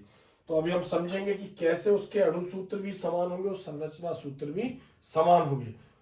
उसके बाद हमें ये भी बताना है, उसमें इसको भी लिखना है कि जब दो समान लिगेंड, दो एक जैसे लिगेंड एक दूसरे के पास पास या 90 डिग्री पर होंगे तो हम उसको बोलेंगे सिस समावयवी। और जब दो एक जैसे लिगेंड एक दूसरे के अपोजिट होंगे, विपरीत दिशा में होंगे, 180 डिग्री पर होंगे तो हम उसे बोलेंगे ट्रांस समावयवी। ट्रांस समावयवी कहते हैं। उदाहरण देखें हम यहाँ पर, डाईएमीन डाईक्लोरो, डाईएमीन डाईक्लोरिडो, क्या लिखेंगे इसको, डाईएमीन डाईक्लोरिडो प्लेटिनम सेकंड, और ये इसका यहाँ पर फॉर्मूला हो गया। अब हम इसकी संरचनाओं को यहाँ पर समझते हैं। तो यहाँ पर ये फॉर्मूला हो गया, तो बीच में क्या है, बीच में प्लेटिनम है, बीच में प्लेटिनम है। और कितने लिगेंड है इसमें, 4 लिगेंड जुड़े हुए, 2 NH3 और 2 Cl। अगर यहाँ पर 2 NH3, चूंकि NH3 इसमें लिगेंड है और Cl भी यहाँ पर लिगेंड है, इलेक्ट्रॉन का जोड़ा दे रहे हैं, तो दो लिगेंड, समान लिगेंड एक दूसरे से परपेंडिकुलर है, 90 डिग्री पर जुड़े हैं, तो हम इसको बोलेंगे सिस समावयवी। यहाँ पर भी जो Cl है ये भी 90 डिग्री पर है, यानी सिस समावयवी। इस प्रकार भी हो सकता था यहाँ पर कि यहाँ बीच में प्लेटिनम है और यहाँ पर इससे इधर जैसे NH3 अटैच है, NH3, और यहाँ पर NH3 अटैच है, यहाँ पर Cl और यहाँ पर Cl अटैच है, एक दूसरे के विपरीत। अगर कोण बनाएंगे, एक त्रिभुज बनाएंगे, तो ये इसके विकर्ण पर है, किस पे विकर्ण पर है, NH3 के, ये हो गया लंब और ये हो गया आधार, ये हो गया विकर्ण, 180 डिग्री का कोण बना रहे, तो इसको बोलेंगे सिस प्लेटिन और इसको बोलेंगे ट्रांस प्लेटिन। या हम ये भी लिख सकते हैं 90 डिग्री या सिस, इसको लिखेंगे 180 डिग्री या ट्रांस, ऐसे हमें बनाना है। तो ये उदाहरण लिखने के अलावा भी हमें ये संरचना बनाना भी कंपलसरी है। नेक्स्ट क्वेश्चन देखते हैं, द्विक लवण और संकुल लवण में अंतर। द्विक लवण और संकुल लवण क्या है। अब चूंकि हम जानते हैं लवण ऐसा पदार्थ जिसको पानी में डालते हैं तो धन और ऋण में टूट जाएगा, जैसे NaCl को पानी में डालेंगे तो ऋण में और धन में ये टूट जाएगा, आयनित हो जाएगा। ये जो है जल का सूत्र होता है H2 यानी HOH, तो OH के ऊपर ऋणावेश और H के ऊपर धन, तो ये इसकी तरफ जाएगा, ये इसकी तरफ जाएगा, इसलिए आयनिक यौगिक जल में आयनित हो जाते हैं, क्योंकि जल एक ध्रुवीय विलायक है, धन और ऋणावेश होते, और आयनिक यौगिक इसमें यानी धन की तरफ, धन पार्ट ऋण की तरफ, ऋण पार्ट धन की तरफ आकर्षित होगा। तो लवण कैसे बने, चूंकि द्विक लवण और संकुल लवण को हम योगात्मक यौगिक या योगात्मक लवण भी बोलते हैं। जब दो या दो से अधिक लवणों को पानी में डालकर निश्चित अनुपात में यानी स्टाइकियोमेट्रिक गुणांक में लेकर जल में विलय करते हो, जल का वाष्पन करते हैं, तो एक ठोस यौगिक के क्रिस्टल प्राप्त होते हैं, जिसको हम योगात्मक यौगिक या योगात्मक लवण बोलते हैं। अब जो ठोस यौगिक प्राप्त हुआ उसको फिर पानी में डाला, और वो यौगिक जो पानी में पूरा टूट गया यानी पूर्णता आयनित हो गया, वो कहलाएगा द्विक लवण, और जिसने पानी में भी अपनी पहचान बना के रखी उसको बोलते हैं हम संकुल लवण। तो योगात्मक यौगिक या लवण को बनाने का तरीका एक जैसा था, दो या दो से अधिक लवणों को पानी में मिलाया और पानी का वाष्पन किया, एक ठोस क्रिस्टल प्राप्त होंगे, फिर उस ठोस क्रिस्टल को फिर पानी में डाला गया, तो जो पूर्णता टूट गया वो द्विक लवण कहलाया, और जो पूर्णता नहीं टूटा, थोड़ा टूटा, आंशिक रूप से टूटा, वो कहलाएगा संकुल लवण। तो यहाँ अंतर हम समझते हैं यहाँ पर, यानी द्विक लवण और संकुल लवण में अंतर। पहला पॉइंट द्विक लवण को, और पहले पॉइंट में ही जो दूसरा होगा पैराग्राफ चेंज करके वो संकुल लवण को यहाँ पर बताएगा। तो द्विक लवण ठोस अवस्था में स्थायी होते हैं, संकुल लवण ठोस व विलयन दोनों अवस्थाओं में स्थायी होते हैं। दूसरा पॉइंट, द्विक लवण जलीय विलयन में पूर्ण रूप से आयनित हो जाते हैं, पूरे टूट जाएंगे। और संकुल लवण जलीय विलयन में आंशिक रूप से बहुत कम आयनित होते हैं या होते ही नहीं है। तीसरा पॉइंट, द्विक लवण के भौतिक और रासायनिक गुण उनके घटक यौगिक के समान होंगे, यानी जिससे मिलकर वो बना है वैसे ही गुण रखेगा द्विक लवण। और संकुल लवण के भौतिक और रासायनिक गुण उनके अवयवी घटकों से भिन्न होंगे। द्विक लवण में आयनिक बंध होता है और संकुल लवण में उपसहसंयोजी बंध होते हैं, किंतु आयनिक बंध भी हो सकता है। डी, द्विक लवण में धातु आयन की सामान्य संयोजकता होती है और संकुल लवण में धातु आयन की सामान्य संयोजकता के साथ विशिष्ट समन्वय संख्या भी होती है। तो इसका यहाँ पर ये पॉइंट फिर से हम समझ लेते हैं कि जो द्विक लवण है उसमें धातु आयन की सामान्य संयोजकता होती है और संकुल लवण में धातु आयन की सामान्य संयोजकता के साथ साथ विशिष्ट समन्वय संख्या भी होती है। जैसे FeSO4 NH4 whole twice SO4 6H2, इसको बोलते हैं मोहन लवण या ferrous ammonium sulphate. Ferrous ammonium sulphate या मोहन लवण, जब इसको बनाया गया तो फेरस सल्फेट को, अमोनियम सल्फेट को पानी में घोला गया, पानी का वाष्पन किया गया, यानी FeSO4 plus NH4 whole twice SO4 plus H2O, और जब वाष्पन किया गया तो ये ठोस यौगिक प्राप्त हुआ जिसका फॉर्मूला ये आया। तो जैसा वो मिलाया था वैसे इसका यौगिक बना। यहाँ पर K4FeCN होल 6, यानी यहाँ पर क्या किया होगा, ये एक संकुल लवण है तो यहाँ पर आयरन यानी FeCN होल ट्वाइस यानी फेरस साइनाइड और पोटेशियम साइनाइड KCN, इसको पानी में मिलाकर पानी का वाष्पन किया गया होगा तो इस प्रकार का यौगिक प्राप्त हुआ। इसमें क्या किया था, इसमें FeSO4 ferrous sulphate plus NH4 whole twice यानी अमोनियम सल्फेट और प्लस H2O को पानी में मिलाकर, यानी दोनों को पानी में मिलाया वाष्पन किया। तो यहाँ जैसे ये मिले वैसे ही यहाँ पर इसका सूत्र बना, लेकिन जैसे ये लिए गए वैसा इसका सूत्र नहीं बना। तो इसके भौतिक और रासायनिक गुण इनसे चेंज है और इसके भौतिक और रासायनिक गुण इनके ही समान है। सातवां पॉइंट, फेरोसिन और जायसे लवण से आप क्या समझते हो? दोनों ही कार्बधात्विक यौगिक है। एग्जाम में शॉर्ट नोट्स में पूछते हैं फेरोसिन और जायसे लवण से आप क्या समझते हो, इनका संरचना सहित वर्णन कीजिए। तो या ये सिंगल पूछते हैं या फिर दोनों एक साथ आते। तो फेरोसिन, ये दोनों कार्बधात्विक यौगिक है जिनमें कार्बनिक समूह का कार्बन परमाणु सीधे धातु परमाणु से आबंधित होता है, यानी धातु से पाई बंध द्वारा जुड़ा होता है। तो यह एक कार्बधात्विक यौगिक है जिसका रासायनिक सूत्र Fe और यहाँ पर जो N जैसा बना जिसके ऊपर 5 लिखा है, इस N को ईटा पढ़ते हैं। क्या पढ़ेंगे हम इसको यहाँ पर, ईटा। और क्या है C5H5 और होल ट्वाइस। तो ईटा क्या बता रहा है, यहाँ पर C5H5 लिगेंड है, इसमें कार्बन की संख्या बता रहा है कि 5 है। तो कार्बधात्विक यौगिक, आयरन सीधे कार्बन से कनेक्ट है इसलिए कार्बधात्विक यौगिक होता है। इसमें एक आयरन परमाणु दिख रहा है, एक आयरन परमाणु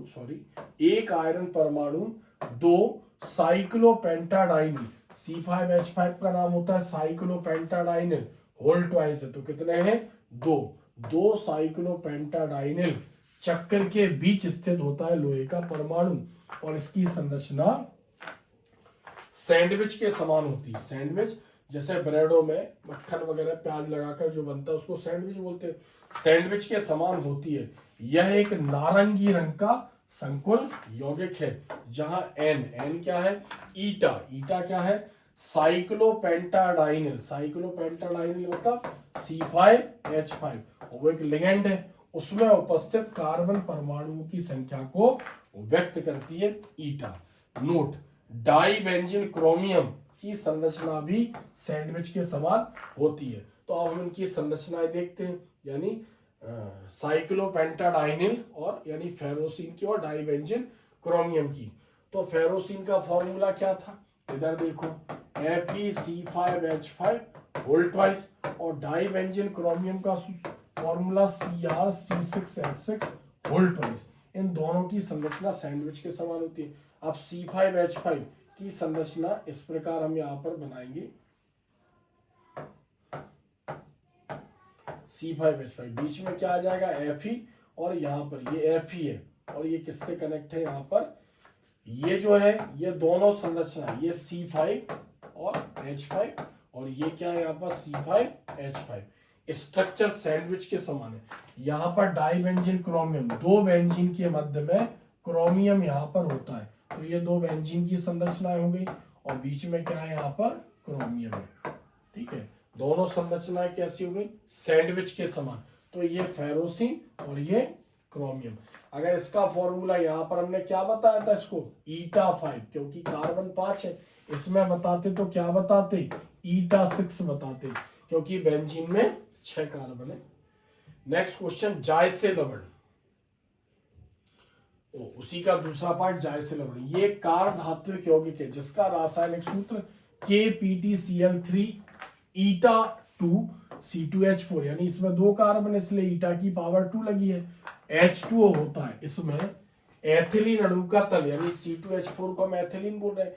एथिलीन अणु का तल, तल मतलब उसका बेस, यानी कार्बन कार्बन डबल बॉन्ड जो धातु से जुड़ा होगा वो 90 डिग्री पर जुड़ा होगा, यानी एथिलीन अणु का तल और कार्बन कार्बन डबल बॉन्ड अक्ष केंद्रीय धातु से आबंध की दिशा के लंबवत, यानी परपेंडिकुलर 90 डिग्री पर उपस्थित होती है। इसमें जो प्लेटिनम है वो उपसहसंयोजी बंध द्वारा एथिलीन से जुड़ा होता है। यह एक पीले रंग का संकुल यौगिक है जहां ईटा एथिलीन अणु में उपस्थित कार्बन परमाणुओं की संख्या को व्यक्त करता है। इसका सूत्र है। अब हम इसकी संरचना यहां पर देखते हैं।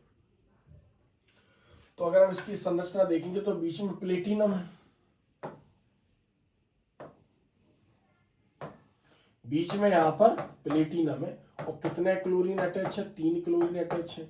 बाहर इसमें क्या अटैच है, पोटेशियम अटैच है। और यहां पर इसको हमें समझना है कि जो C2H4 है, यानी ऐसे ही अटैच है CH2 डबल बॉन्ड CH2, और ये बाहर इसमें क्या है H2 अटैच है। तो यहाँ पर जो इसमें एथिलीन अणु का तल है वो प्लेटिनम से इस प्रकार जुड़ा हुआ है कि यहाँ पर इसके बीच में, यानी कितना डिग्री का एंगल बन रहा है, 90 डिग्री का कोण बन रहा है। तो एथिलीन अणु का तल केंद्रीय धातु से आबंध की दिशा के लंबवत स्थित है। तो एग्जाम में आएगा तो ये संरचना भी हमें बतानी है। बीच में प्लेटिनम, 3 क्लोरीन अटैच है, क्योंकि इसमें 3 क्लोरीन है। बाहर कोष्टक के पोटेशियम है, इस कोष्टक के बाहर H2 है। ये जायसे लवण की संरचना है। तो जैसा एग्जाम में यहाँ पर आता है ये, तो जैसा मैंने बताया वैसी संरचना बनानी है। एक बार फिर बता देता हूँ। यहाँ पर इस टाइप का आपको एक बनाना है टेट्राहेड्रल स्ट्रक्चर प्लेटिनम। यहाँ पर स्थित 3 क्लोरीन, क्योंकि क्लोरीन यहाँ पर लिगेंड है और एथिलीन भी लिगेंड है। यहाँ बनाना है आपको CH2 डबल बॉन्ड CH2, ऐसा बाहर जोड़ देना है H2O, और यहाँ पर बाहर जोड़ देना है आपको पोटेशियम। नेक्स्ट क्वेश्चन नंबर 8, निम्नलिखित संकुल यौगिकों के IUPAC नाम लिखिए। निम्नलिखित संकुल यौगिकों के IUPAC नाम, एग्जाम में IUPAC नाम आते ही हैं और नाम से सूत्र बनाने के लिए आते हैं। इसका मैंने एक स्पेशल वीडियो बनाया था, केवल IUPAC जो नाम है उसको हम सूत्र से उसके नाम कैसे लिखेंगे, उस वीडियो को आप जरूर देखना। फिर भी मैं बता देता हूँ। जैसे पहला है तो यहाँ पर रूल क्या है, पहले धनायन क्षेत्र का नाम मैं बता देता हूँ। यहाँ पर अगर मान लो हमें इनके नाम लिखने होते हैं, तो यहाँ अगर कुछ अटैच होता है तो पहली पोजीशन ये लेगा, दूसरी पोजीशन ये लेगा और तीसरी पोजीशन ये लेगा। लेकिन इस टाइप का कोई यौगिक है तो फर्स्ट पोजीशन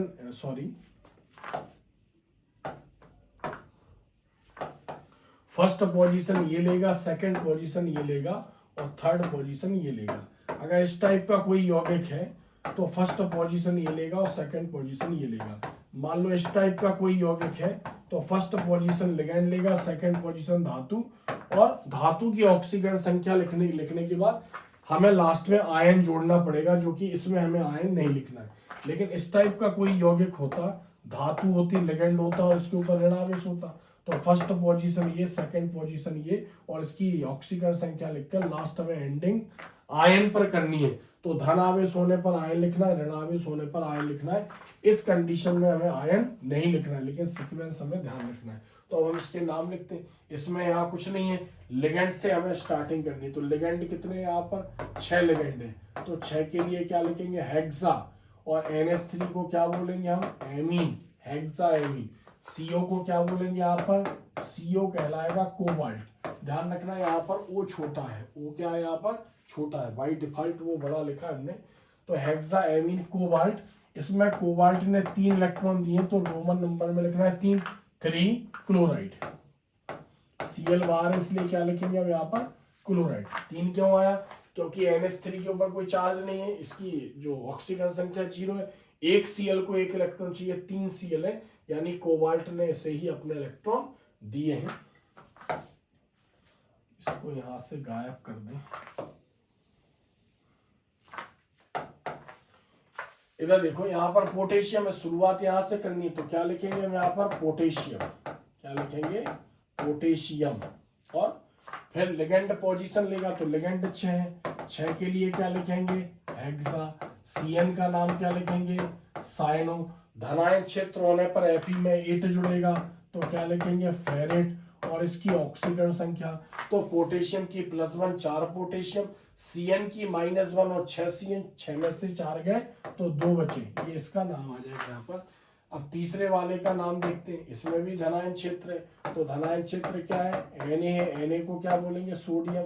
धनायन क्षेत्र और ऋणायन क्षेत्र की संख्या नहीं बताते कभी, सोडियम। उसके बाद लिगेंड पोजीशन लेगा, तो लिगेंड क्या है यहाँ पर EDT है, मतलब एथिलीन डाईएमीन, एथिलीन डाईएमीन टेट्रा एसीटेटो, क्या बोलेंगे टेट्रा एसीटेटो। ये यहाँ पर जो हो गया लिगेंड हो गया Fe, चूंकि उसमें धनायन क्षेत्र है इसलिए Fe को क्या बोलेंगे हम, Fe को बोलेंगे फेरेट। EDTA की जो संयोजकता होती है ऑक्सीकरण संख्या -4, सोडियम की +1, 2 सोडियम जाएंगे यानी +2, तो 4 में से 2 गए, 4 में से 2 गए तो कितना बचा 2, तो क्या आ जाएगा यहाँ पर फेरेट 2। इसको देखते हैं, यहाँ पोटेशियम है, प्लेटिनम और Cl है, तो धनायन क्षेत्र है, धनायन क्षेत्र से स्टार्टिंग करेंगे, तो क्या लिखेंगे यहाँ पर पोटेशियम। Cl यहाँ पर लिगेंड है, लेकिन 4 है, तो क्या लिखेंगे टेट्रा, और Cl को क्या बोलेंगे क्लोरिडो, क्लोरो भी बोल सकते। और चूंकि यहाँ पर धनायन क्षेत्र है इसलिए जो प्लेटिनम है उसको हम क्या लिखेंगे प्लेटिनेट, प्लेटिनेट। और ऑक्सीकरण संख्या निकालनी, +1 × 2 +2 और -1 × 4 -4, 4 में से 2 गए तो 2 बचे, ऐसे यहाँ पर इसकी ऑक्सीकरण संख्या निकालेंगे। अब नेक्स्ट यहाँ पर क्वेश्चन इस टाइप का भी एग्जाम में पूछते हैं, निम्नलिखित संकुल यौगिक के रासायनिक सूत्र लिखो। तो निम्नलिखित संकुल यौगिक के रासायनिक सूत्र, तो जैसे पोटेशियम टेट्रा क्लोरिडो पहली डेट, सेकंड आयन। तो यहाँ पर देखते हैं इसके नियम है, पहले हमें धातु को पहचानना है, तो धातु ऑक्सीकरण संख्या के पहले मिलेगी, तो यहाँ पर पहली डेट यानी पहली डेट PD के लिए यहाँ पर यूज होता है। चूंकि इसमें 8 जुड़ा है यानी इसके पास यानी धनायन क्षेत्र होना चाहिए या संकुल पर ऋणावेश होना चाहिए, तो ऋणावेश होता है या आवेश होता है तो आयन लगता है, यानी धनायन क्षेत्र नहीं है यानी संकुल के ऊपर ऋणावेश है यहाँ पर, यानी सेकंड आयन यहाँ पर चेक कर लेते हैं। पोटेशियम टेट्रा क्लोरिडो पहली, तो आयन यहाँ पर बाय डिफॉल्ट लिखा गया, तो यहाँ पर इसमें धनायन क्षेत्र है पोटेशियम, तो क्या लिखा हमने यहाँ पर पोटेशियम।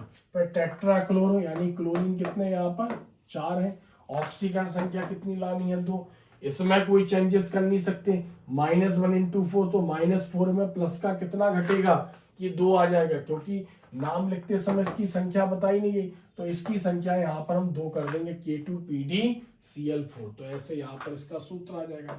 दूसरे वाले का लिथियम टेट्रासाइनोनिक्लेट सेकंड, तो यहाँ पर मेटल को पहचानना है, तो मेटल क्या है मेटल निकलेट मतलब निकल है, क्योंकि इसमें 8 जुड़ा है यानी धनायन क्षेत्र होना चाहिए, क्योंकि अगर आयन होता तो ऋणावेश होता, तो यहाँ पर हम क्या लिखेंगे यहाँ लिथियम, लिथियम मतलब Li।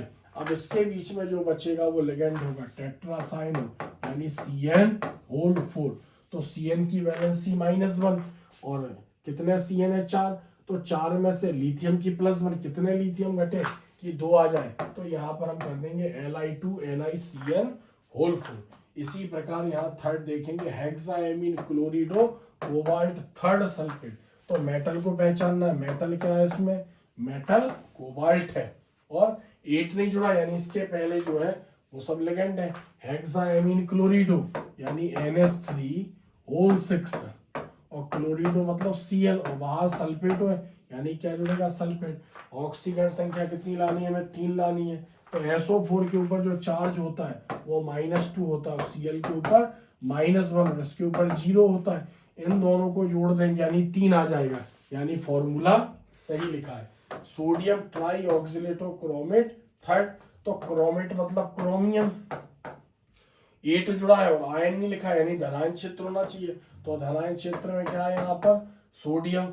ऑक्सीलेटो मतलब ऑक्सीलेट किसको बोलते हैं, C2O4 और यहाँ पर क्या है, ट्राई है यानी क्या लगा देंगे, 3 लगा देंगे। अब इसकी वैलेंसी -2 और -2 × 3 -6, तो -6 इसकी वैलेंसी प्लस होती है तो 6 में से कितने प्लस घटेंगे, ये 3 आ जाए तो इसकी संख्या यहाँ पर 3 कर देंगे। तो ऐसे यहाँ पर इसका फॉर्मूला निकल आएगा Na3Cr(C2) होल थ्राइस।